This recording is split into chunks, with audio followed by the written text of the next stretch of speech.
오늘의 주요 뉴스입니다. 제10대 익산시의회 비민주당 의원 6명이 교섭단체 구성 조례를 공동 발의했습니다. 다음 주에 열리는 임시회에서 처리될 예정이어서 그 결과가 주목되고 있습니다. 도내에서는 전주시의회와 완주군의회가 비민주당 의원들로 교섭단체가 구성됐습니다. 군산을 대표하는 흰찰쌀보리의 생산량이 급감하고 있습니다. 이에 따라 흰찰쌀보리가 원로인 짬뽕라면과 빵 등 가공제품 생산에도 비상이 걸렸습니다. 제조업체들은 흰찰쌀보리 대신 누리쌀보리로 대체 가능 여부를 검토하는 등 대체 품종 전환에 나섰습니다. 여러분 안녕하십니까? 7월 7일 화요일 종합뉴스입니다. 제10대 익산시의회 비민주당 의원들이 교섭단체 구성조례를 공동 발의했습니다. 전주시의회와 완주군회의처럼 교섭단체를 만들겠다는 취지인데요. 다음 주부터 열리는 임시회에서 처리되는데 교섭단체 구성 근거가 마련될까요?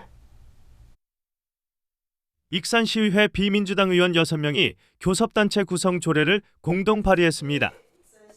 구성 요건은 참여 의원 3명 이상입니다. 이들 의원들은 의회 내 다양한 목소리를 수렴하고 합리적 의회 운영을 위해 교섭단체가 필요하다는 겁니다.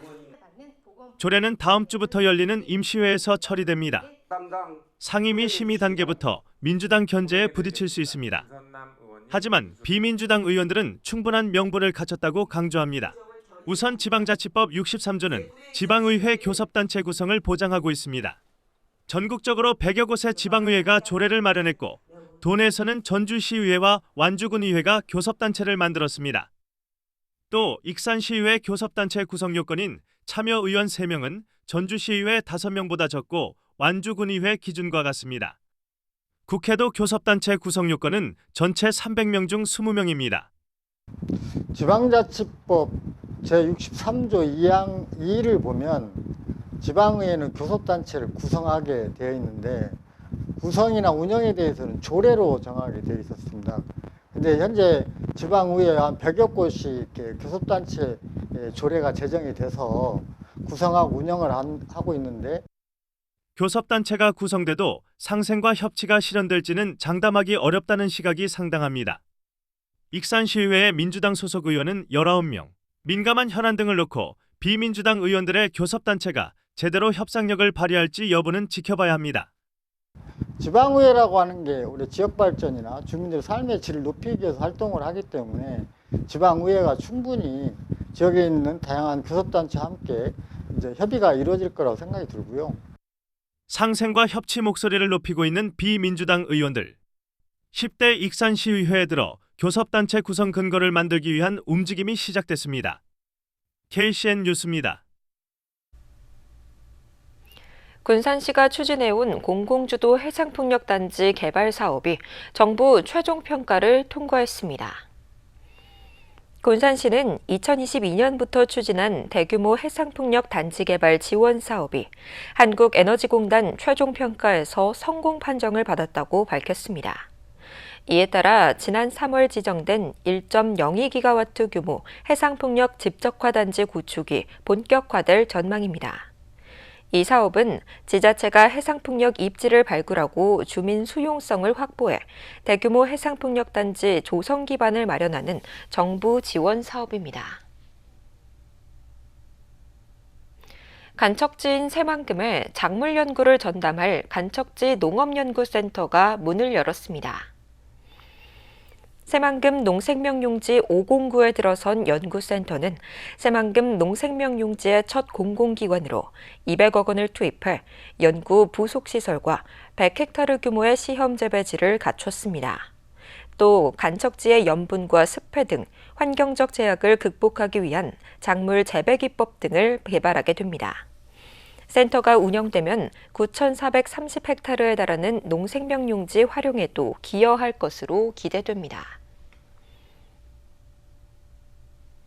농어촌공사가 추진하는 새만금 매립공사가 지지부진하다며 사업에서 손을 떼야 한다는 지적이 나왔습니다. 군산 환경운동연합은 어제 논평을 내고 새만금 전체 계획용지 291제곱킬로미터 가운데 36%가 매립됐고 순수 등록 토지는 3%에 불과하다고 지적했습니다. 이 같은 매립 부지는 새만금 사업이 마무리되면 해체될 농어촌공사 새만금 사업단이 공사를 서둘러 추진할 동기가 부족하기 때문이라고 비판했습니다. 또 농어촌공사는 금란도에 4천만 세제곱미터의 흙이 있음에도 점토질이라는 이유로 활용하지 않고 있다며 시공사 교체 등 대책 마련이 필요하다고 주장했습니다. 도시철도망 구축계획 승인 권한이 국토교통부에서 대도시권 광역교통위원회로 넘어갔습니다. 국토교통부에 따르면 이 같은 내용을 담은 도시철도법 시행령 개정안이 오늘부터 시행됐습니다. 이에 따라 도시철도망 구축계획 승인 권한은 대광위가 계획 수립부터 사업계획 승인까지 모든 절차를 처리하게 됩니다. 전북은 현재 익산역을 포함한 광역교통망 구축을 추진하고 있습니다. 익산시가 홀로그램 콘텐츠 고도화를 추진합니다. 이를 위해 오늘 호러 홀로그램 페스티벌과 홀로그램 쇼룸 콘텐츠 고도화 착수보고회를 가졌습니다. 페스티벌은 9월 10일부터 열릴 예정이며 올해는 홀로그램을 접목한 몰입형 공포 체험이 강화될 방침입니다. 또 청년시청 등에 조성된 쇼룸은 최신 콘텐츠를 보강해 상설 체험 공간 품질과 운영 안전성을 높인다는 계획입니다. 익산 양파의 기업 납품 물량이 확대됩니다. 익산시에 따르면 기업 맞춤형 농산물 수급 안정 사업을 통해 국가식품 클러스터에 입주한 넥스토팜에서 올해 3,200톤의 양파를 공급받기로 했습니다. 이 업체는 지난해 1,700톤의 양파를 공급받았습니다. 도내 가계대출이 26조 원을 넘어섰습니다. 한국은행 경제통계 시스템에 따르면 지난 4월 말 기준 도내 예금은행과 비은행 예금 취급기관의 가계대출 잔액은 26조 64억 원으로 집계됐습니다. 이는 1년 전보다 7,647억 원 증가한 규모며 2년 전과 비교하면 1조 7천억 원이 넘게 늘었습니다. 증시 강세와 부동산 시장 회복 기대 속에 자금 수요가 확대된 데다 전국적인 비투 열풍까지 이어지면서 도내 가계부채도 증가세를 보이고 있습니다. 군산을 대표하는 흰철 쌀보리의 입지가 흔들리고 있습니다. 재배를 기피하는 농가가 늘면서 생산량이 급감하자 지역 대표 먹거리들도 대체 품종 전환에 나섰습니다. 지난 2020년 출시된 군산 짬뽕라면. 군산에서 재배한 흰찰 쌀보리로 만든 면을 사용해 고소한 맛을 살리며 지역을 대표하는 특산품으로 자리 잡았습니다. 한 해 판매량은 100만 개를 넘고 누적 판매량도 600만 개를 돌파했습니다. 하지만 흰찰 쌀보리 재배 면적이 줄면서 군산 원예 농협은 대체 원료 사용을 검토하고 있습니다. 장기적으로 이제 바꿔야 될 것 같은데요. 누리철로 또 이렇게 면이 되는지 또 해야 되고. 흰찰 쌀보리를 주원료로 활용해온 제빵업계도 변화에 나섰습니다. 군산 지역 빵집들은 인기 상품인 보리빵 생산을 이어가기 위해 누리찰보리로 원료를 바꾸는 작업을 진행하고 있습니다. 이처럼 짬뽕라면과 보리빵 등 지역 대표 먹거리 산업이 영향을 받는 이유는 흰찰 쌀보리 생산량이 갈수록 줄고 있기 때문입니다. 재배 농가들이 흰찰 쌀보리 재배를 기피하면서 생산 기반이 약화되고 있습니다. 누리찰보리와 품질 차이가 크지 않은 데다 흰찰 쌀보리는 생산량이 떨어진다는 점이 이유로 꼽힙니다. 흰찰 쌀보리가 보급종 생산 농가들이 기피를 해요. 생산량이 적어요. 일단 키가 작으면은 나중에 수확할 때 시간이 좀 오래 걸려요. 생산량이 다른 품종에 비해서 떨어진다. 실제 재배 면적은 지난 2021년 1,674헥타르에서 지난해에는 560헥타르로 4년 사이 60% 이상 감소했습니다. 같은 기간 생산량도 8,500여 톤에서 3,700여 톤으로 크게 줄었습니다. 군산시는 앞으로 5년 안에 흰찰쌀보리를 누리찰보리로 대체하는 작업을 마무리한다는 계획입니다. 군산을 대표하는 특산품으로 성장한 흰찰쌀보리. 하지만 빠르게 줄어드는 생산 기반 속에 지역 먹거리 산업도 변화를 맞고 있습니다. KCN 뉴스입니다. 새벽부터 아침까지 퍼붓던 장맛비가 소강 상태를 보이자 곧바로 폭염이 기승을 부렸습니다. 전주기상지청에 따르면 절기상 소서인 오늘, 김제에 올해 첫 폭염특보가 내려졌습니다. 전주와 익산, 군산 등 도내 대부분 지역은 낮 최고 기온이 32도 안팎까지 올랐고 장맛비가 내린 이후여서 매우 후텁지근했습니다. 한편 내일부터 모레 사이에 다시 장맛비가 시작될 전망이며 많게는 150mm 이상이 쏟아질 것으로 보여 주의가 요구됩니다. 오늘 오전 쏟아진 장맛비로 도내 곳곳에서 피해가 발생했습니다. 전북 소방본부에 따르면 오늘 오전 9시 45분쯤 익산 부송동의 한 주택 앞 가로수가 주차된 차량 위로 쓰러지는 사고가 발생했습니다. 이처럼 익산과 군산, 김제 등 곳곳에서 도로 침수와 나무 쓰러짐 등 8건의 피해가 신고됐고 현재는 모두 조치된 상황입니다. 한편 익산과 무주 등에 내려졌던 호우주의보는 모두 해제됐습니다. 도내 산사태 위기경보가 관심에서 주의 단계로 상향 발령됐습니다. 전북자치도에 따르면 서해상으로 유입되는 비구름대의 영향으로 도내에 앞으로도 장맛비가 더 내릴 것으로 예보되면서 산사태 주의보가 격상됐습니다. 산사태와 급경사지 붕괴, 토사 유출 등 피해가 발생하지 않도록 각별한 주의를 당부했습니다. 군산의 한 종합병원에서 근무하던 20대 방사선사의 사망사고를 군산경찰서가 아닌 전북경찰청 광역수사대가 맡았습니다. 전북경찰청에 따르면 사안의 중요성과 신속한 수사 등 여러 상황을 종합적으로 고려해 광역수사대에 맡기기로 했다고 밝혔습니다. 앞서 지난달 29일 군산시의 한 아파트 화단에서 방사선사 A씨가 숨진 채 발견됐으며 가족은 A씨가 직장 내 괴롭힘 등을 호소해왔다고 주장한 것으로 알려졌습니다. 유치장에 입감된 피의자 관리 소홀 책임으로 유치관리인 등 3명에게 견책 처분이 내려졌습니다. 전북경찰청은 익산경찰서 소속 A경감 등 3명이 지난 4월 2일 마약류 관리에 관한 법률 위반 혐의로 유치장에 입감된 피의자에 대한 관리를 소홀히 한 사실을 확인하고 감찰 조사를 진행했습니다. 경찰은 해당 경찰관들에 대한 조사를 마친 뒤 징계위원회를 거쳐 경징계 처분을 결정했습니다. 당시 해당 피의자는 유치장 안에서 극단적 선택을 시도했지만 경찰이 발견한 직후 병원으로 옮겨져 치료를 받았으며 생명에는 지장이 없는 것으로 전해졌습니다. 도내에서 역류와 수족구병 환자가 계속 늘어나고 있습니다. 전북자치도에 따르면 도내 의원급 병원 4곳의 표본감시 수족구병 의사 환자 수는 올해 23주차 6.6명에서 26주차에는 2배가량인 12.8명으로 증가했습니다. 수족구병은 수포성 발진과 발열, 설사 등의 증상을 보입니다.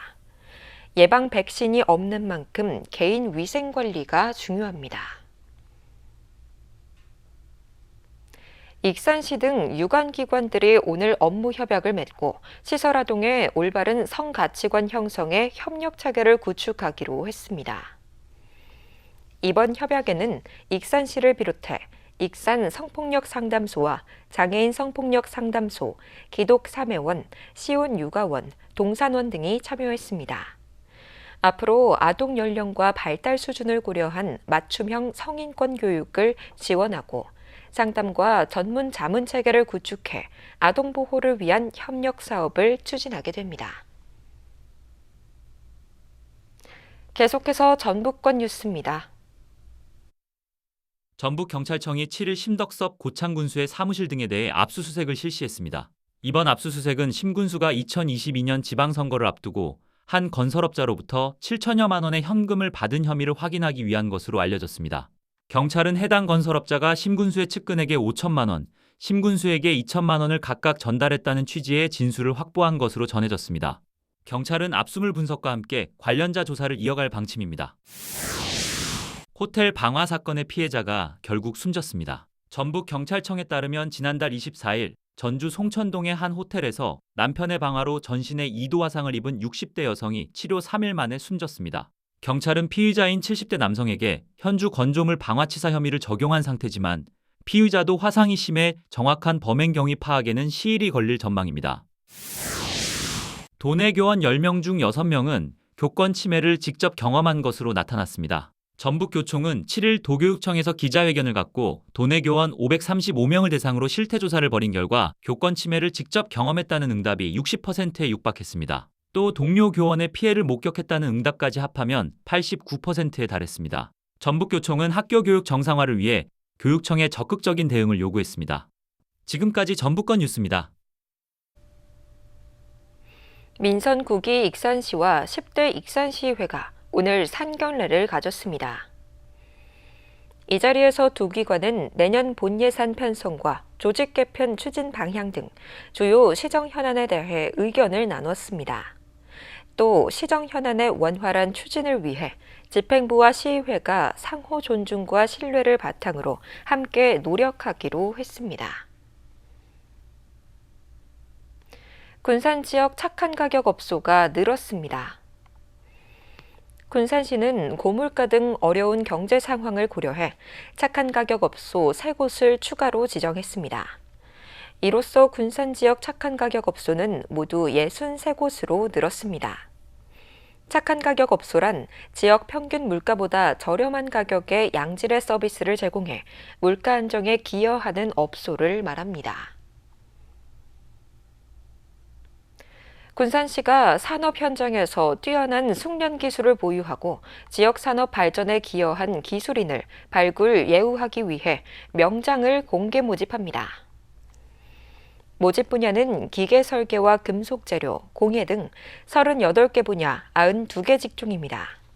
신청 자격은 해당 직종에서 15년 이상 종사했거나 군산의 사업장에서 3년 이상 근무한 사람으로 숙련기술 발전과 기술인의 지위 향상에 기여한 공적이 인정돼야 합니다. 선정은 1차 서류 심사와 2차 현장 심사를 거쳐 명장심의위원회가 종합평가를 통해 결정합니다. 다음은 우리 동네 소식입니다.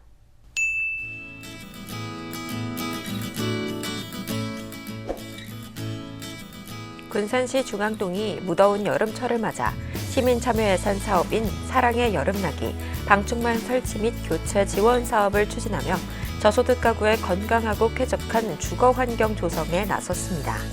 이번 사업은 노후되거나 훼손된 방충망으로 인해 모기와 해충 유입, 환기 불편 등 생활에 어려움을 겪는 저소득 가구의 주거 환경을 개선하기 위해 마련됐습니다.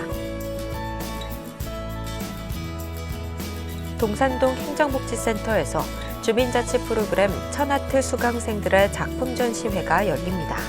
이번 전시회는 동산동 주민자치위원회가 주관하며 천유의 물감을 활용해 자연의 색과 감성을 표현한 작품 80여 점이 전시됩니다. 이어서 내일의 날씨입니다.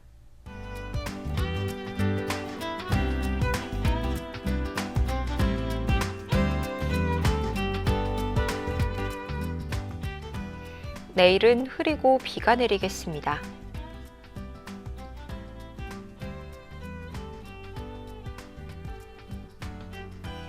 내일 도내 기온은 22도에서 33도 안팎까지 오르겠습니다.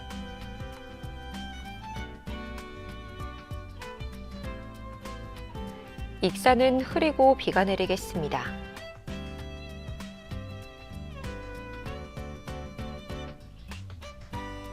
군산도 흐리고 비가 내리겠으며 파고는 최고 3m로 높게 일겠습니다. 날씨였습니다.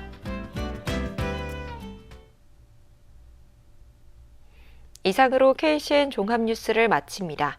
정확한 보도로 늘 함께하겠습니다. 시청해주신 여러분 고맙습니다.